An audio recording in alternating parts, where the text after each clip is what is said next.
अस्सलाम वालेकुम students, how are you? I hope you all will be fine. सबसे पहले तो आप लोग को रमज़ान की मुबारकबाद। So let's start with today's lecture. Let's start with बिस्मिल्लाहिर रहमानिर रहीम।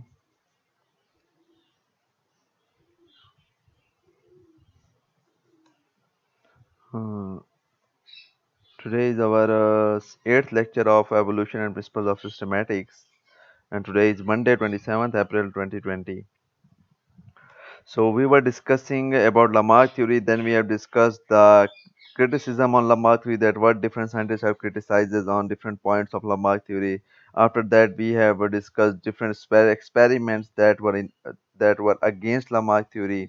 And now, in the previous lecture, we were discussing about the experiments performed by different scientists that were in favor of Lamarck theory. So we have discussed different experiments. So today we will discuss the Kamarer experiment, the experiment that was performed by Kamarer. So he performed experiment on tailed amphibian Proteus angynus. So we have two types of amphibians, non-tailed amphibians and tailed amphibians. So he performed his experiment on a tailed amphibian which is known as Proteus angynus. So this amphibian lives in underground caves of water and they don't have eyes and are blind. तो ये जो हमारे पास ये आपको इधर नजर आ रहा होगा पिक्चर में, तो ये हमारे पास प्रोटिस एंगाइनस है। तो एक तो ये बिल्कुल कलरलेस होता है, इसमें कि बॉडी में कोई पिगमेंट नहीं होता, और दूसरा ये पानी के अंदर केव्स में रहता है। तो केव्स में चूंकि इसको आइज की जरूरत नहीं होती, तो आपको नजर आ रहा होगा कि इसकी कोई आइज वगैरह नहीं है। अगर आप इसकी बॉडी को देखें तो ये आपको स्नेक की तरह लगेंगी, and it is also considered as the ancestor of snake भी। ये जो टेल्ड एम्फीबियन है, इनको स्नेक के एंसेस्टर के तौर पे भी माना जाता है कि ये स्नेक्स और डिफरेंट रेप्टाइल्स के एंसेस्टर्स हैं। तो हमारे पास ये एक प्रोटियस एंगाइनस पे कमारा ने एक्सपेरिमेंट किया था। सो प्रोटियस एंगाइनस क्या है हमारे पास? ये वाटर में, अंडर वाटर के अंडरग्राउंड केव्स में रहता है, और हमारे पास ये इसकी आइज नहीं होती और ये ब्लाइंड होता है। ठीक है ना? तो अब क्या हुआ कि कमारा ने क्या किया कि वो इन टेल्ड एम्फीबिया प्रोटस एंगाइनस को निकाल के डेली सनलाइट पे एक्सपोज करता था। ठीक है, सनलाइट पे या सूरज की रोशनी में रखता था। तो आहिस्ता आहिस्ता डेली जब सूरज की रोशनी में रखता था तो आहिस्ता आहिस्ता कमारा ऑब्जर्व्ड दैट कि हमारे पास जो प्रोटिस एंगाइनस है, जो पहले बिल्कुल कलरलेस था, उसमें ब्राउनिश कलर वो एक्वायर करने लग गए थे। ठीक है, सो इनिशियली वो कलरलेस थे, तो फिर जिस तरह वो उसको सनलाइट में या सूरज की रोशनी में रखता था, तो आहिस्ता आहिस्ता कुछ अरसे के बाद उसने ब्राउनिश कलर एक्वायर करना शुरू कर दिया।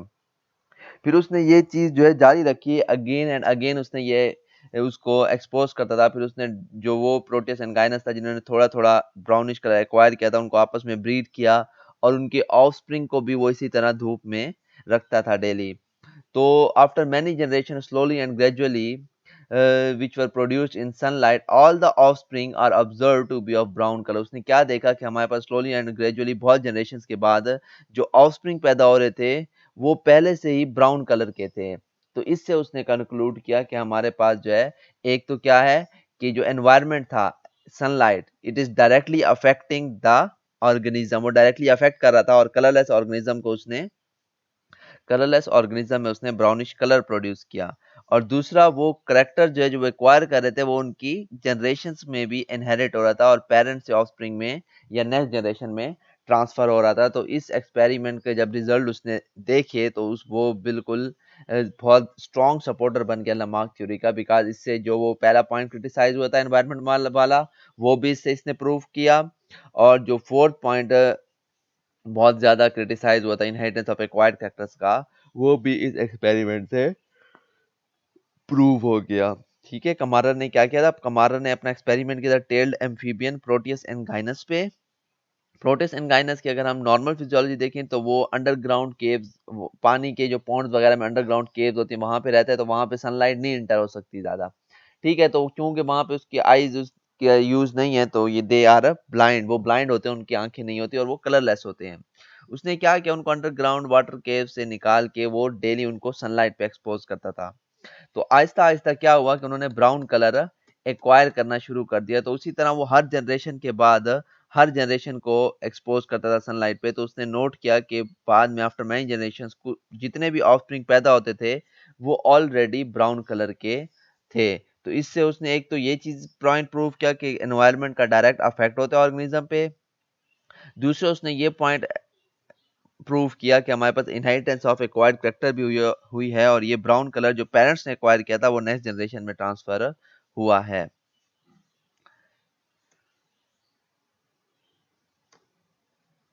ठीक है, उसके बाद जो एक्सपेरिमेंट परफॉर्म किया था वो किया था आइवान पावलोव ने। आइवान पावलोव आप लोगों ने एनिमल बिहेवियर में पढ़ा होगा, इसने क्लासिकल कंडीशनिंग पे बहुत काम किया था। शायद आप लोगों ने डॉग पे इसका एक्सपेरिमेंट पढ़ा हो, वो मैं आप लोगों को पढ़ाता हूँ। उसके बाद जो है इसको भी एक्सप्लेन करेंगे कि किस तरह ये लमार का सपोर्टर है।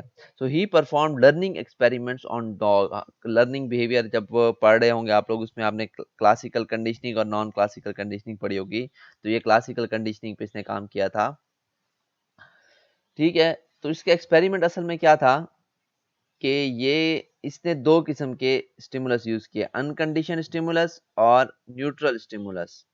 ठीक है, अनकंडीशन स्टिमुलस वो स्टिमुलस जो कोई ऑर्गेनिज्म में कोई रिस्पांस प्रोड्यूस करे। लाइक जब आप उसने फूड यूज की, फूड को उसने अनकंडीशन स्टिमुलस दिखाया कि जब भी आप डॉग को फूड दिखाओ ये उसके लिए स्टिमुलस है, तो एक अनकंडीशन रिस्पांस पैदा होता है, और वो रिस्पांस क्या है कि डॉग के मुंह में सलाइवेशन या सलाइवा प्रोड्यूस होने लग जाता है।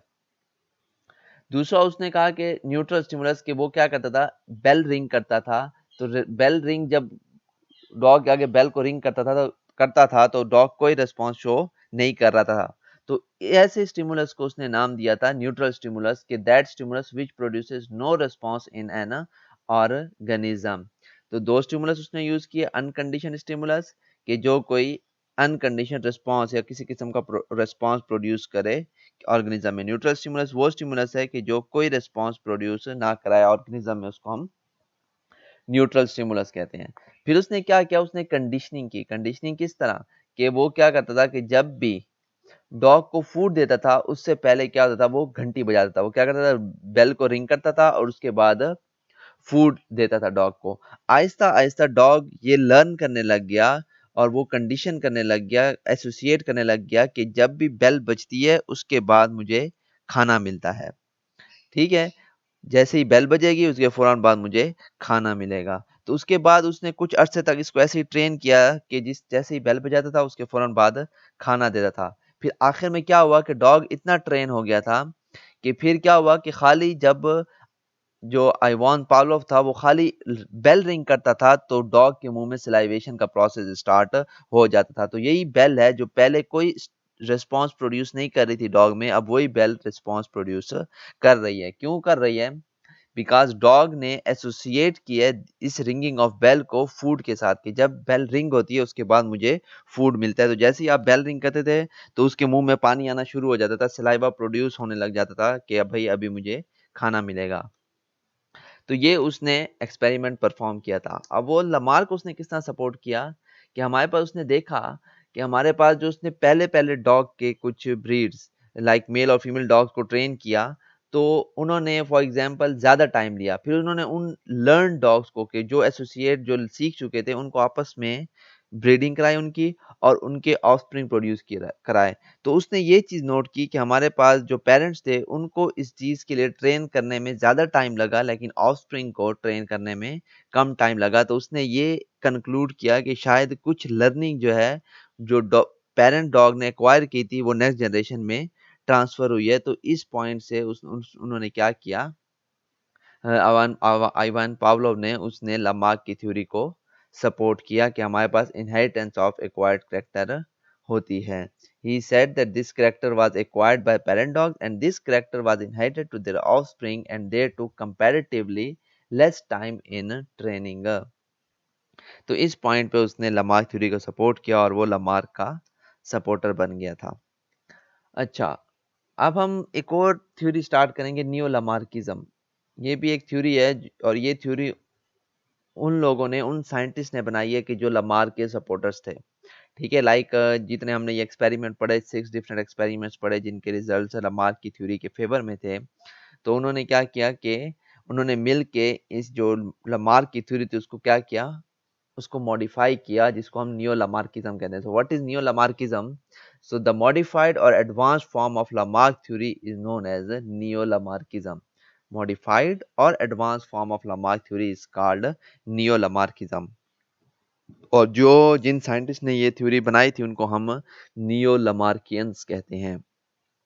ये नियो लमार्किज्म क्यों बनाया कि कुछ ऐसे पॉइंट थे जिन पे बहुत ज्यादा क्रिटिसिज्म हुआ था, और दूसरा क्या था कि उन पॉइंट्स पे कोई पॉसिबल जो है कोई एक्सपेरिमेंट ऐसा नहीं था कि जिसके जो रिजल्ट हैं वो उन पॉइंट्स की सपोर्ट में आ रहे हों।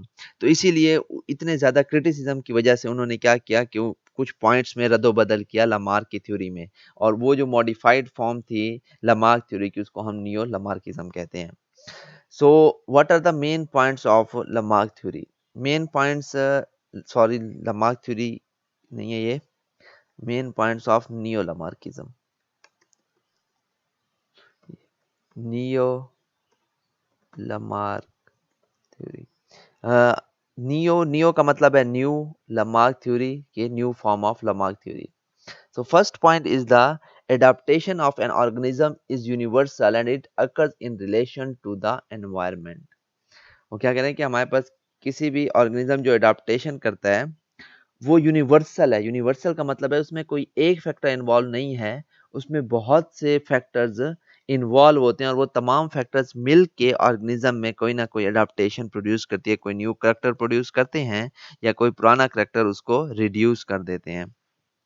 ठीक है, and it occurs in relation to environment. और वो क्या कहा है कि हमारे पास ये जो चीज है, जो फैक्टर्स हैं, वो तब तक एक्ट नहीं करते जब तक एनवायरनमेंट में कुछ चेंज ना आए, यानी कि एनवायरनमेंट के साथ रिलेशन में रह के वो सारे फैक्टर्स एक्ट करते हैं। तो एनवायरनमेंट का एक बहुत इंपॉर्टेंट, सॉरी, एनवायरनमेंट का एक बहुत इंपॉर्टेंट रोल है। So Neo-Lamarckians removed the point of inheritance of acquired characters. ये वो पॉइंट था जिसको बहुत ज्यादा क्रिटिसाइज किया गया था, और तो लियो लमार्कियंस ने क्या किया, उन्होंने इस पूरे point inheritance of acquired character जो फोर्थ पोस्टुलेट था लमार्क थ्योरी का, उसको बिल्कुल ही अपनी थ्योरी से रिमूव कर दिया कि हमारे पास इनहेरिटेंस ऑफ एक्वायर्ड कैरेक्टर्स नहीं होती। तीसरा पॉइंट जो था, तीसरा क्या किया उन्होंने, they also emit the point of internal force of life and said that environment affect organism directly. ठीक है, उन्होंने क्या कि जो इंटरनल फोर्स ऑफ लाइफ का थर्ड पोस्टुलेट था उसको भी एमिट किया, कि जिस तरह की उन्होंने कहा था कि एक डिजायर प्रोड्यूस होती है ऑर्गेनिज्म में और वो उसकी जो ख्वाहिश है वो चेंज प्रोड्यूस करती है, तो उन्होंने इस पॉइंट को बिल्कुल एलिमिनेट किया। क्यों किया? बिकॉज इस पे क्रिटिसिज्म हुआ था कि भाई हमारे पास ऑर्गेनिज्म की डिजायर से कुछ नहीं होता। उन्होंने एग्जांपल दी थी कि भाई अगर फॉर एग्जांपल ह्यूमन बीइंग्स चाहें कि भाई हमारे पास विंग्स आ जाएं तो क्या विंग्स आ जाएंगे उसकी ख्वाहिश के मुताबिक? तो उन्होंने कहा कि विंग्स कभी भी प्रोड्यूस नहीं होंगे। तो इसीलिए उन्होंने ये इंटरनल फोर्स ऑफ लाइफ का जो पॉइंट था उसको क्या कर दिया, एलिमिनेट कर दिया। ठीक है, और उन्होंने क्या किया कि हमारे पास जो एनवायरनमेंट है वो ऑर्गेनिज्म को डायरेक्टली अफेक्ट करता है, कि हमारे पास सिर्फ एनवायरनमेंट डायरेक्टली अफेक्ट करता है और कोई और इंटरनल फोर्स ऑफ लाइफ की वजह से चेंज प्रोड्यूस नहीं होती। फॉर एग्जांपल उन्होंने एक एग्जांपल दी, जो कोल्डर रीजन के ऑर्गेनिज्म है उनकी फर क्या होती है, बहुत ज्यादा थिक होती है। ठीक है, तो उन्होंने एग्जांपल दी कि भाई अगर आप इन कोल्डर रीजन के ऑर्गेनिजम्स को किसी हॉट क्लाइमेटिक रीजन में ले जाएं तो क्या होता है कि उसकी फर के जो हेयर्स हैं वो गिरने लग जाते हैं और वो फर क्या हो जाती है, थीन हो जाती है, इतनी ज़्यादा डेंस नहीं रहती, ताकि वो हॉट क्लाइमेटिक कंडीशन में वो ऑर्गेनिज्म सर्वाइव कर सके। और अगर फिर वापिस से उसी ऑर्गेनिज्म को आप कोल्डर रीजन में ले जाएं तो वापिस से उसकी फर क्या हो जाती है, थिक होना स्टार्ट हो जाती है। तो वो इन्होंने ये एग्जांपल दी कि हमारे पास एनवायरनमेंट जो है वो डायरेक्टली अफेक्ट करे ऑर्गेनिज्म के। लाइक अगर आप एनवायरनमेंट कोल्ड है तो वो कोल्ड क्लाइमेट के हिसाब से एडाप्टेशन प्रोड्यूस करते हैं, करेक्टर्स प्रोड्यूस करते हैं, उनकी व्हील का कोई दारोमदार या कोई दखल नहीं होता उसमें। ठीक है, कोई व्हील की कोई इन्वॉल्वमेंट नहीं होती। और अगर आप किसी हॉट क्लाइमेटिक कंडीशन में रख रहे हैं ऑर्गेनिज्म को तो वो उन हॉट क्लाइमेटिक कंडीशंस के मुताबिक डिफरेंट करेक्टर्स को अडॉप्ट करता है और उसमें भी उनकी व्हील की कोई इन्वॉल्वमेंट नहीं होती।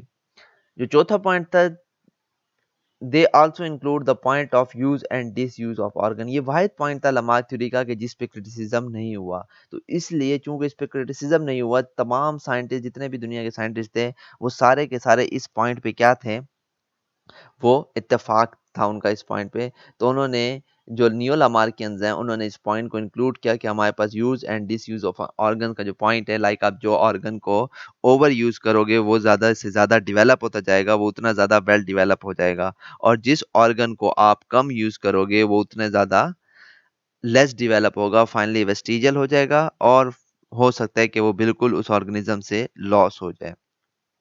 लाइक अभी हमने पीछे एक पढ़ा टेल्ड एम्फीबियन प्रोटिस्ट एंड गाइनस, तो चूंकि वो अंडरग्राउंड केव्स में रह रहे हैं, उन्होंने आइस को इस्तेमाल करना छोड़ दिया है।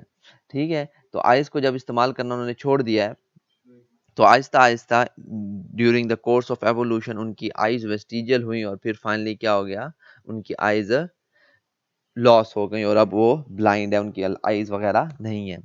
सिमिलरली वो अंडरग्राउंड केव्स में रह रहे हैं, तो अगर एनवायरनमेंट का हम इफेक्ट देखें तो क्या है कि पिगमेंट जो है, किसी भी ऑर्गेनिज्म का पिगमेंट क्या करता है, पिगमेंट मैंने आप लोग को पिछले एनिमल फिजियोलॉजी 2 में भी पढ़ाया था कि हमारे पास मेलानिन पिगमेंट या कोई भी पिगमेंट है, वो क्यों क्या करता है कि वो डीएनए डैमेज से बचाता है स्किन को, कि लाइक जो हमारे पास हार्मफुल रेज हैं सनलाइट से आ रही हैं, तो वो क्या करती हैं, डीएनए को डैमेज कर सकती हैं। तो हमारे पास पिगमेंट प्रोड्यूस करते हैं जो स्किन के सेल्स हैं, और वो जो पिगमेंट है वो न्यूक्लियस के इर्द गिर्द खुद को अरेंज करता है, और इन जितनी भी सनलाइट या रेज अंदर इंटर होती है उनको रिफ्लेक्ट कर देता है और डीएनए तक नहीं जाने देता। ठीक है, तो अब क्या हुआ कि उन्होंने जब उस प्रोटियस एंगाइनस को धूप में रखना स्टार्ट किया, तो पहले उसमें पिगमेंट नहीं था, लेकिन चूंकि एनवायरनमेंट चेंज हुआ, अब एनवायरनमेंट डायरेक्टली एक्ट कर रहा है ऑर्गेनिज्म पे, तो अब क्या था कि उसके जो स्किन के सेल्स का डीएनए था उसको डैमेज होने का खतरा था। तो सेल्स ने क्या किया, एनवायरनमेंट डायरेक्टली अफेक्ट किया, और सेल्स ने पिगमेंट बनाना स्टार्ट किया ताकि वो अपने डीएनए को डैमेज से बचा सकें। तो वो आहिस्ता आहिस्ता जो वो ऑर्गेनिज्म थे वो ब्राउन कलर के होते गए। ठीक है, तो ये हमारे पास लमार्किज्म और नियो लमार्किज्म आज बिल्कुल ख़त्म हो गई ये थ्योरी। फिर हम कल से नई थ्योरी स्टार्ट करेंगे जो हमारे पास डार्विन की थ्योरी है। ठीक है, आई होप ये आप लोग को समझ आई होगी, और इसमें कोई भी कंफ्यूजन है वो आप लोग कमेंट सेक्शन में पूछ सकते हैं। तो आज के लिए इतना काफ़ी है। Thanks for your participation in the lecture. अल्लाह हाफिज़।